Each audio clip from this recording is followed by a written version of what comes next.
সকাল হলেই সবার বাড়ির একই চিন্তা, কি রান্না হবে আর কি খাবো। তো আজকে আমি বানিয়েছি বাটা মাছ পেঁয়াজ কলি দিয়ে ঝাল। তা আমি প্রথমে নিয়ে নিয়েছি বাটা মাছ, তাতে নুন হলুদ মাখিয়ে নিয়ে ভালো করে বাটা মাছগুলো ভেজে নিয়েছি। তো ভেজে নেওয়ার পরে দিয়ে দেবো কড়াতে শুকনো লঙ্কা, পেঁয়াজ, কাঁচা লঙ্কা আর কালো জিরে সব ভেজে দিয়ে দেবো পেঁয়াজ কলিগুলো। আর এই যে হলুদ দিয়ে ভালো করে ভাজবো।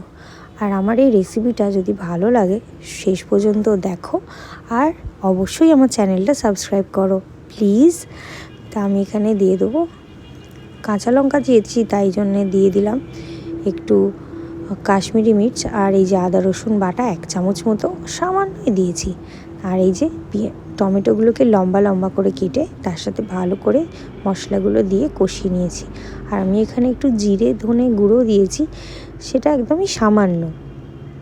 এই সব কিছু দিয়ে মশলা দিয়ে ভালো করে জিনিসটাকে কষাতে হবে।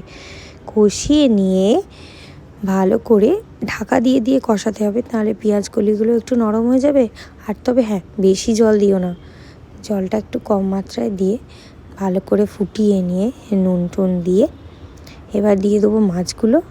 ভালো করে ফুটিয়ে এবার দিয়ে দেবো ধনে পাতা কুচি দিয়ে গরম গরম গরম ভাত দিয়ে বেশ ভালোই লাগে এই শীতকালে পেঁয়াজ কলি দিয়ে বাটা মাছের ঝাল।